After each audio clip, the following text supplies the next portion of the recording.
सबसे पहले आप सभी को मेरा प्यार भरा नमस्कार। जैसा कि आप लोगों को पता ही है, मेरा नाम है सुमन और मैं हूं आपकी टीचर और आपकी करियर सलाहकार। प्यारे बच्चों, आज मेरे पास करियर हेल्प के रिगार्डिंग फ़ोन कॉल आया था जो कि दिल्ली से था।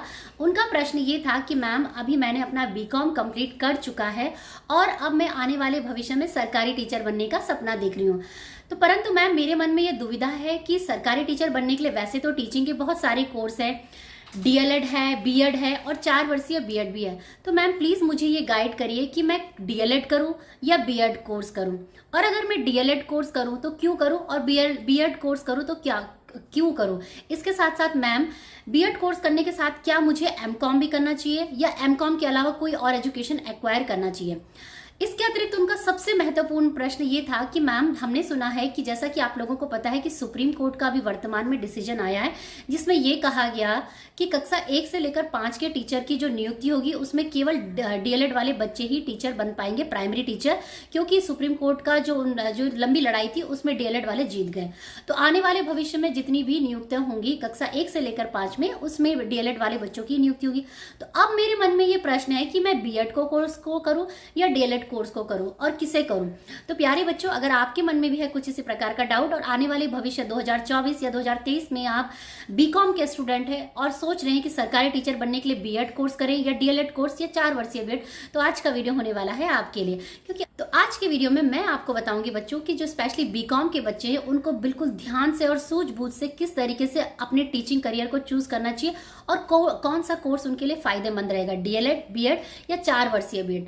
तो चलिए स्टार्ट करते हैं अपना आज का वीडियो। चैनल पे नए हैं तो सब्सक्राइब कर ही लीजिएगा। बाकी किसी को भी डायरेक्ट करियर हेल्प चाहिए तो मुझसे फोन पे बात कर सकते हैं, जिसकी की फीस होती है 199 रुपीज। तो आप मेरे दिए गए नंबर पे व्हाट्सएप कर सकते हैं और बाकी मुझसे अपॉइंटमेंट लेके मुझसे बात कर सकते हैं। तो चलिए स्टार्ट करते हैं अपना आज का वीडियो। तो प्यारे बच्चों देखिए, टीचर बनने के लिए जो सबसे बेसिक रिक्वायरमेंट होनी चाहिए आपके पास ग्रेजुएशन होना चाहिए, उसमें आपके 50% अंक होने चाहिए, आपके पास कोई भी टीचिंग डिग्री होनी चाहिए और उसके बाद आप सीटेट इत्यादि क्वालिफाई होनी चाहिए, पेपर 1 और पेपर 2। अगर आपके पास ये तीनों चीजें हैं और जब भी वैकेंसीज आती है चाहे केंद्र में चाहे आपके स्टेट में, तो आप उसी के आधार पे जो नोटिफिकेशन आता है आप टीचिंग जॉब के लिए अप्लाई कर सकते हैं। अब सवाल ये बनता है कि बीकॉम वाले बच्चों को कौन सा कोर्स करना चाहिए। तो देखिए बच्चों, सबसे पहले समझिए कि टीचर की कितनी कैटेगरी है और किस प्रकार से डिमांड है और किस प्रकार से सप्लाई है। क्योंकि देखो, पूरा जो खेल है वो डिमांड और सप्लाई का ही है ना। देखिए, हमारा जो इंडिया का जो करिकुलम सिस्टम है, तो उसमें आपने चाहे वो सीबीएसई बोर्ड है, चाहे वो यूपी बोर्ड, यूए बोर्ड, कोई सा भी बोर्ड है या आईसीएसई बोर्ड है, तो हम ये देखते हैं वहां पे कि जो मेन कोर सब्जेक्ट होते हैं या तो वो साइंस के होते हैं या आर्ट्स के होते हैं। कॉमर्स के जो बेसिक सब्जेक्ट्स होते हैं वो आपके पास 11th एंड 12th में होते हैं, है ना। यही तो डिमांड एंड सप्लाई है। तो कहीं ना कहीं आपके दिमाग में पहला ये मैसेज चला जाना चाहिए कि जो कॉमर्स वाले बच्चों की जो रिक्वायरमेंट होगी वो 11th-12th में होगी, ठीक है। तो ये एक बात है। बाकी इस बात को मैं आगे और अच्छे से एक्सप्लेन करूंगी। फिलहाल हम ये समझेंगे कि देखो, टीचर जो होते हैं वो 3 कैटेगरी के होते हैं। एक होता है प्राइमरी टीचर, जिसे कि हम पीआरटी टीचर के नाम से जानते हैं, कक्षा 1 से लेकर 5 के लिए। उसके लिए आपको करना पड़ता है डीएलएड का कोर्स, जिसे कि हम कहते हैं डिप्लोमा इन एलिमेंट्री एजुकेशन, जिसे कि हम बीटीसी के नाम से भी जानते हैं, कुछ राज्य में से बीएसटीसी या जेबीटी इत्यादि के नाम से जानते हैं। ये 2 वर्ष का कोर्स होता है। तो इस कोर्स को करने के लिए आप ग्रेजुएशन के बाद आप अप्लाई कर सकते हैं और इस कोर्स को करेंगे, ठीक है। तो अभी सुप्रीम कोर्ट ने जो वर्तमान स्थिति है वो यही कहा है कि चाहे आप बीकॉम के बच्चे हो, चाहे आर्ट्स के बच्चे हो या साइंस के बच्चे हो, अगर आपने डीएलएड कोर्स किया है, यानी कि 2 वर्षीय diploma in elementary education course किया है, तो आप लोग ही कक्षा 1 से लेकर 5 के टीचर बन पाएंगे, ठीक है। तो देखिए, कहीं ना कहीं मतलब कि यहाँ पे तो आपका रास्ता साफ है। तो अगर आप बीकॉम करने के बाद इस कोर्स को करते हैं तो ये आपके लिए बहुत अच्छा रहेगा। बहुत अच्छा क्यों रहेगा, इसका भी मैं आपको कारण बताऊंगी। क्योंकि बीएड करने के बावजूद भी आपकी कक्षा 6 से लेकर 10 में आप सरकारी टीचर नहीं बन पाएंगे। क्यों नहीं बन पाएंगे वो भी मैं आपको समझाती हूँ, ठीक है। तो ये हो गया आपका पीआरटी टीचर के बारे में। अब आता है दूसरा कैटेगरी का टीचर, वो होता है ट्रेंड ग्रेजुएट टीचर, जिसे कि हम जानते हैं टीजीटी टीचर, जो कि कक्षा 6 से लेकर 10वीं तक आपका होता है। नॉर्मली 6 to 8 में भी माना जाता है, ठीक है। तो यहाँ पे बच्चों, टीचर अगर आपको बनना है ना, यहाँ पे बीएड होना भी जरूरी है, ग्रेजुएशन होना भी जरूरी है, और उससे भी ज्यादा जो सबसे महत्वपूर्ण होता है वो होता है सब्जेक्ट कॉम्बिनेशन। यानी कि आपने जब जिस सब्जेक्ट का टीचर आने वाले भविष्य में आप बनेंगे, वो सब्जेक्ट आपने बीएड में एज अ पैडागॉजी या पैडागॉगी सब्जेक्ट पढ़े होने चाहिए। तो जब आप बीएड कोर्स कोर्स करते हैं ना तो आपको प्राइमरी सब्जेक्ट एक चूज करने के लिए बोला जाएगा, जिसे कि बीएड की भाषा में बोलते हैं टीचिंग सब्जेक्ट या पैडागॉजी सब्जेक्ट, और दूसरा बोला जाएगा सेकेंडरी सब्जेक्ट। तो 2 सब्जेक्ट आपको चूज करने पड़ते हैं बीएड को कोर्स को करते समय, कि आप 2 अपने टीचिंग सब्जेक्ट चूज करिए। यानी कि आने वाले भविष्य में जिस भी सब्जेक्ट के आप टीचर बनेंगे, चाहे सोशल साइंस के बनेंगे, आपने हिस्ट्री, ज्योग्राफी, इकोनॉमिक्स, पॉलिटिकल कैसे पढ़ानी है, वही 2 टीचिंग सब्जेक्ट आप अपने बीएड में एज ए टीचिंग सब्जेक्ट लेंगे। अगर आप साइंस के, चाहे पीसीएम, फिजिक्स, केमिस्ट्री, मैथ्स हैं, चाहे जेडबीसी है, जोलॉजी, बॉटनी, केमिस्ट्री, तो वही सब्जेक्ट आप बीएड में एज ए टीचिंग सब्जेक्ट होंगे। यानी कि जिस भी सब्जेक्ट में आपने ग्रेजुएशन किया होगा, आने वाले भविष्य में आप बीएड में वही टीचिंग सब्जेक्ट करेंगे, और उन्हीं सब्जेक्ट के आधार पर आप आने वाले भविष्य में सरकारी टीचर होने का दावा करेंगे, है ना। अब मैंने मान लीजिए आर्ट से किया और मेरी सहेली ने साइंस में किया, तो ऐसा तो नहीं होगा ना कि मेरी सहेली बोलेगी कि भाई मेरे को साइंस ने, तो मैंने बीएड किया है, ग्रेजुएशन किया, लेकिन मेरे को हिंदी बहुत अच्छी आती है क्योंकि मेरी हिंदी मेरी मातृभाषा है, हिंदी मैं बहुत अच्छी बोल लेती हूँ और हिंदी मैं पढ़ा भी लूंगी। ऐसा नहीं होगा। रूल यही कहता है एनसीटी का, जिसे कि हम कहते हैं national council of teacher education, जो कि बोर्ड है टीचिंग डिपार्टमेंट का, वो ये कहते हैं कि जो सब्जेक्ट आपने ग्रेजुएशन में पढ़े वही आपने बीएड में लेने हैं।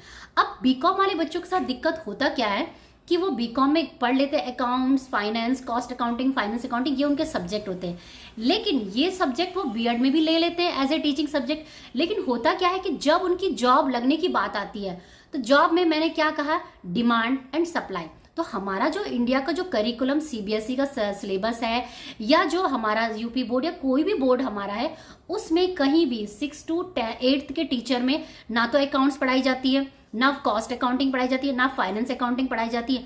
हाँ, उसके कुछ सब्जेक्ट्स होते हैं जैसे profit and loss accounting, company या डेबिट एंड क्रेडिट, तो वो लोग क्या करते हैं, उस सारे पोर्शन को ना वो मैथमेटिक्स में ही डाल देते हैं। तो इसलिए बच्चों, जो बच्चे बीकॉम वाले हैं वो प्लीज बीएड ना करें क्योंकि बीएड करने से होता क्या है कि ये जो प्राइवेट कॉलेजेस वाले ना, स्पेशली ये प्राइवेट कॉलेजेस वाले धोखा करते हैं। ये कहते हैं कि कोई बात नहीं, आप बीएड कर लो, आप हमारे यहाँ से बाद में एमकॉम कर लेना, तो आप डायरेक्टली पीजीटी टीचर के लिए बन जाना।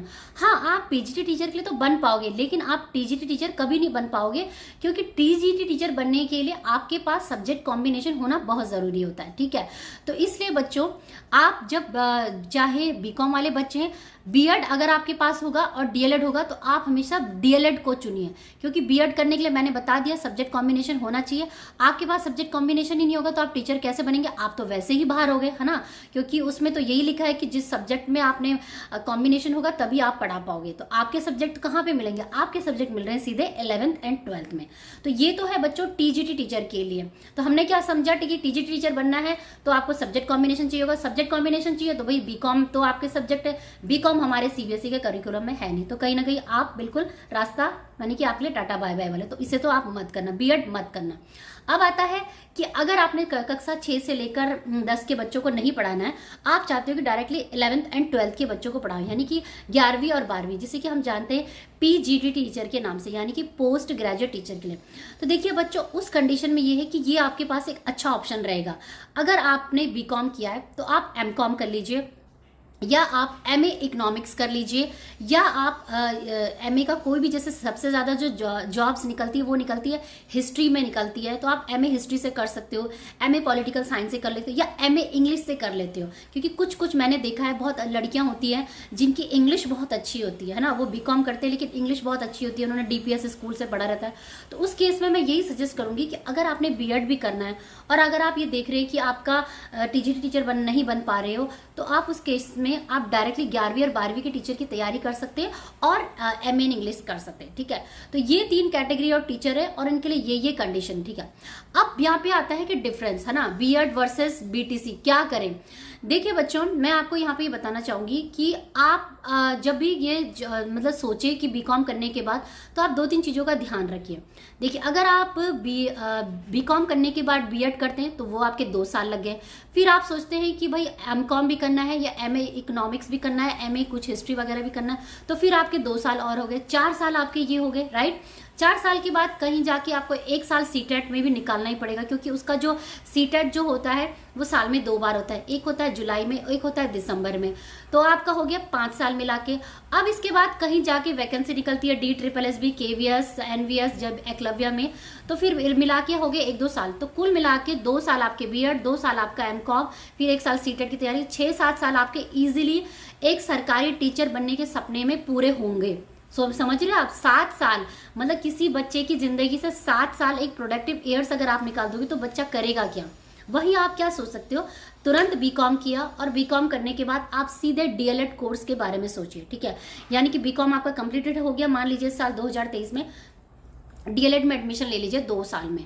DLED जैसे ही कंप्लीट होगा तो DLED कोर्स के जब आप फाइनल में रहेंगे, साथ साथ CTET की तैयारी भी करते रहिए। जैसा कि मैंने बताया कि उसके जो फॉर्म आते हैं वो जुलाई में आते हैं, और आते हैं आपके मतलब मई जून में आ जाते हैं, जुलाई अगस्त में उसका एग्जाम हो जाता है, दूसरा आता है दिसंबर में। तो जब आप फाइनल ईयर में भी रहेंगे तब भी आप इसके एग्जाम को दे सकते हैं।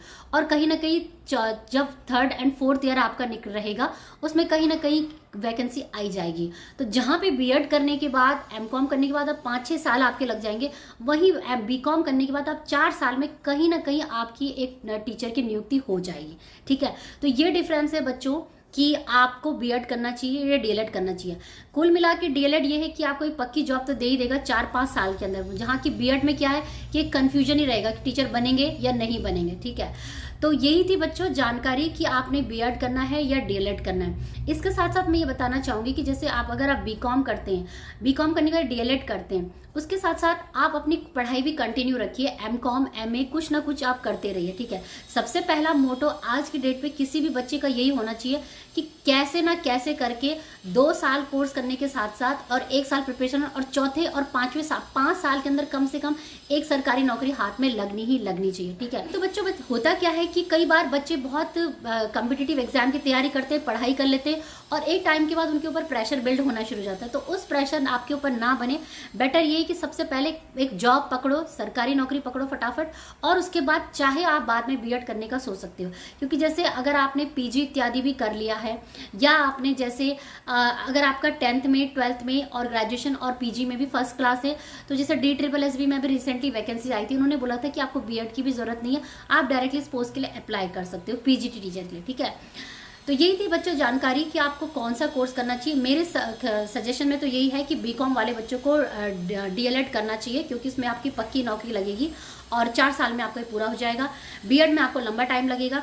इसके साथ साथ ये है कि आप पोस्ट ग्रेजुएशन के बारे में भी सोच सकते हैं, ठीक है बच्चों। तो यही थी जानकारी। आई होप कि ये वीडियो आपके लिए बहुत ही हेल्पफुल रहा होगा, और इस वीडियो के माध्यम से आपकी एक छोटी सी हेल्प जरूर हुई होगी।